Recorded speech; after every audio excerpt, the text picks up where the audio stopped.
Hi there, gorgeous! Hope you're having a fabulous day. If you are new to my channel, welcome. I make videos like this every Monday, Wednesday, and Friday, so if you'd like to be notified of new ones in the future, please subscribe, and thank you in advance if you do.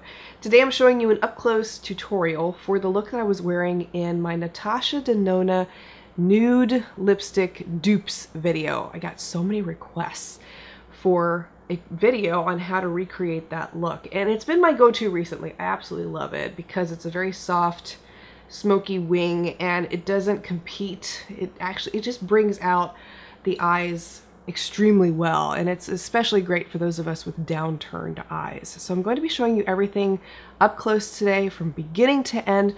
I do also want to let you know that I'm using high-end products in today's tutorial, but because I'm planning my maternity videos right now, I do have a $40 version of this look that will be live the first week of December for Drugstore December. So I'm sorry you have to wait for it, but it will be coming up in the future. So it gives you something to look forward to. But anyway, let me show you how to recreate this look from start to finish. I'm going to try to show you everything in up-close detail today so you can see exactly what I'm doing and nothing gets left out. So this tutorial will focus mainly on the eyes. I might touch briefly on the rest of the face. I haven't really decided just yet. I'm going to start by priming my eyes. I'm using the Revlon eyeshadow primer. You'll have to excuse how red my skin is. I'm 9 months pregnant. Woo-hoo-hoo! But every time I get to this stage in pregnancy, my skin gets very, very red. And I think it's because I'm so hot. Like, I'm normally a very cold person. That didn't sound right. I should say cold feeling. My hands are usually very cold. If you were to meet me in person when I wasn't pregnant, you would make a comment about how cold my hands are. But when I'm pregnant, my hands are so hot. And every part of me is just extremely hot. I mean, you're making a human being here. I'm going to let that dry. Always let your eyeshadow primer dry completely before you apply your eyeshadow for the best possible results. The eyeshadow palette that I'm using for today's look is one that has become my favorite this past year. It's one that I used over and over and over again, and that is the Viseart Neutral Matte Palette. I actually hit pan on this eyeshadow right here. See? Yep. But before I use that, I'm going to apply an eyeshadow that matches my skin tone. This is Wet n Wild's Brulee, and I'm applying this onto the brow bone. Beginning with that shade that I hit pan on. There's a reason why I hit pan on it. It seems to be my go-to shade from this palette. Taking a little bit of that onto a Sedona Lace EB09 brush, and I'm applying it directly into the crease. And to me, I think the reason why I love this eyeshadow so much and the reason that I've hit pan on it is because it's a beautiful, cool, neutral brown. It doesn't pull too red, and it's not so cool that I feel like it doesn't look good on me. So it's been one of the most perfect neutral shades that I feel like I pair up with most every look these days. I absolutely love this color, and I'm going to be bummed when I completely run out of it because I can see that happening. And then I'm blending over the edges to get rid of harsh lines. For the inner half of my eye, I'm going in with this white eyeshadow at the top of the palette. This is another one that I'm getting close to hitting pan on. I can just see that happening too because it's another one of my favorites from this palette. And applying it to the inner half of the lid.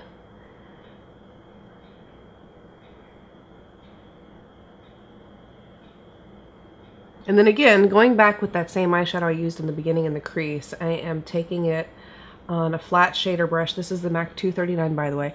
And I'm applying it to the outer half of the lid and blending it back into that white eyeshadow.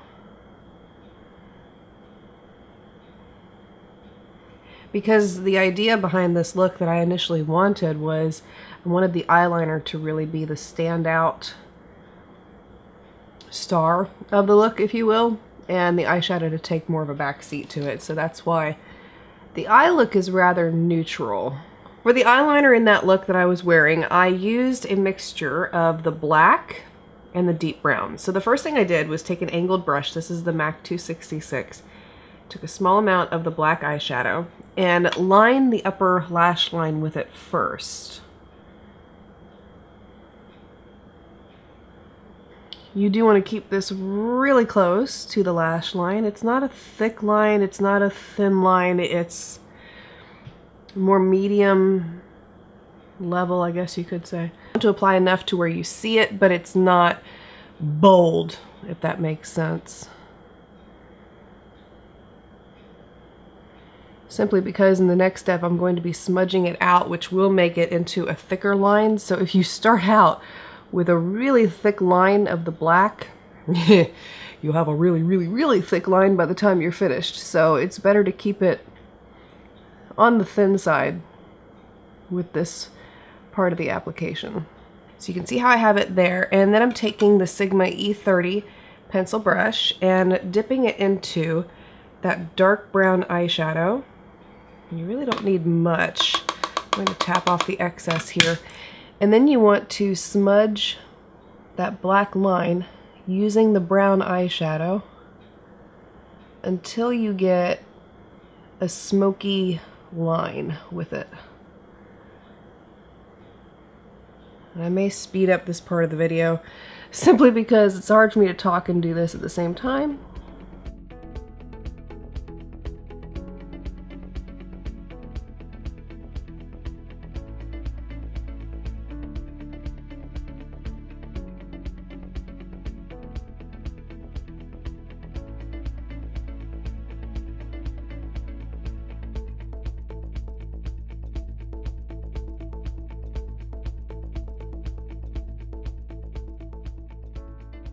I do have a lot of fallout underneath my eye there, so it looks like I have a black eye, but we'll clean that up here in a minute. But you can see the effect that you get by using that dark brown eyeshadow to smudge out the black liner. And I have in the past done it with the black liner instead of the brown. I mean the brown, the black eyeshadow instead of the brown. And to me, it's a little too harsh. It starts to look like the black is overpowering the look, but when you use the brown, it makes it softer. It just looks better in my opinion. So that's why I mix the black and the brown together to create that kind of look. And then for the wing, I take a little bit of that black eyeshadow again using the 266 brush. And what I'll do is draw the slant of the wing to start. And I only do a small kitten wing with this look. And then I'll start to twist the brush in my fingertips to begin to fill in the edges. And it's a little hard to demonstrate that, but essentially what I'm doing is as I am touching the brush to my eye, I'm simply taking my fingers and twisting it just slightly each time so that it deposits that eyeshadow right there. And eyeshadow is great when you're creating wings because it's a lot easier to correct than, say, a liquid, a gel, etc. And then I'll go back with a small amount, very small amount, of that deep brown eyeshadow and use that to smudge the edges of that wing so that I create the same effect as I did the line that's on the eyes.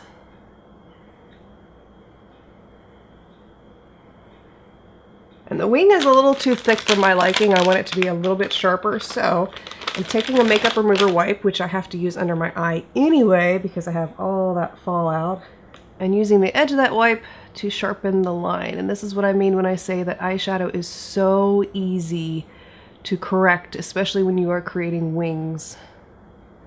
And there you can see the results from this eye to this eye. And this is a great technique for those of us with downturned eyes, I like myself, if you want to give the outer corner of your eye some lift, some pep, pick me up. It does help to really draw the eyes upwards. The other thing I want to mention that you could do if you wanted to punch this look up a little bit more, and I have done it in the past and it looks really great, is take a brush like this one. It's a very densely packed small brush. It's the Sigma E25. And if you go in with a little bit of that dark brown eyeshadow right here and you apply it to the outer crease, just add a little bit of depth to the eyes right there. It really helps to bring the eyes forward and gives you a bit more drama to the look. Did my brows off camera. I used the Precisely My Brow pencil from Benefit in shade number 3 today. And I am wearing a pair of false eyelashes. Not yet. I'm getting ready to apply these. These are in the style Authentic from my lash line, Inky Minky Lashes. I'll have them linked for you below if you're interested. These are great because they have a clear band. You do not have to apply a liner with them if you don't want to. They're very natural looking on the eyes, and what I like about them is that they don't compete with an eye look like this, because sometimes with eyeshadow looks, I want my eyeshadow to be the focus of attention, not my lashes. While these just give you the extra oomph if you don't have long lashes yourself. Glue has not dried on the lashes yet, but you can see the kind of effect that they give you. Beautiful on the eyes. And these were the same lashes that I was wearing in that look that you saw with the Natasha Denona lipsticks. For my face, I'm using the Soap & Glory Kick Butt foundation. Shade that I'm using here is number 1. And this has a beautiful coverage to it, so I'm not applying much, just enough to cover those minor red spots around my face and help even out my skin tone a little bit more. And then for my under eye concealer, I'm using one that I haven't used in so long, but I need to start using it because stuff is expensive. It's the Clé de Peau under eye concealer. And I am tapping that in under my eyes. I bought this for a dupe video a while back. And while it's an excellent concealer, I would never purchase it again. I mean, I have it, so I'm going to use it. But yeah, no, this is too much for me for a concealer. Now, in the event that I get a really bad high-end product, that Christian Louboutin eyeliner that was $75, I do return stuff like that because I'm not using it ever again. I hated that stuff, and I did return it. And I didn't feel bad about it either because, I'm sorry, if you're going to make a $75 eyeliner, that thing should be perfect, and it was not. Setting my face with CoverGirl's Clean Matte Powder. Now that I have the full face done, I'm going to go back with the Viseart palette and add a little bit more to the lower lash line. So I'm taking the Sigma E30 pencil brush again, and I'm going to use the shade I used for the crease and lightly define that lower lash line. And taking that same slanted angle brush, I'm taking more of the deep dark brown, and I'm going to line close to that lower lash line. Kind of did that backwards. I mean, what I should have done is lined first and then smudged out second, but it still works. And for the rest of my face in that look I was wearing, I used the Charlotte Tilbury Film Star Bronze and Glows Face Sculpting Palette. This is in the shade Fair to Medium. And I took a little bit, I used a different brush. I used my fan brush, took a little bit of that contour shade, and applied it on the sides of the face. I've also been loving the dupe for this palette, which I shared earlier this year from W7. So I interchange the two. I go back and forth between them, but they're both excellent. And sometimes I don't want any color on my face. I want to keep the whole thing neutral. And that's the look that I've been going for as of late. Plus, with my face being so red, it's like I really don't need blush because you can start to see some of my redness peeking through already. So for the lips in this look, you could pair it up with any lipstick imaginable because every single color will look great with a look like this. And I would really punch it up with a red personally. I've been enjoying it with nudes because I really love that monochromatic theme right now. But purples, vampy, dark berries, orange, pink, anything that you want to pair up with this look would be gorgeous. Like I said, I'm going to stick more neutral, and I'm going with NYX's Dainty Days. This is a new one for me that I discovered recently, and I really like it.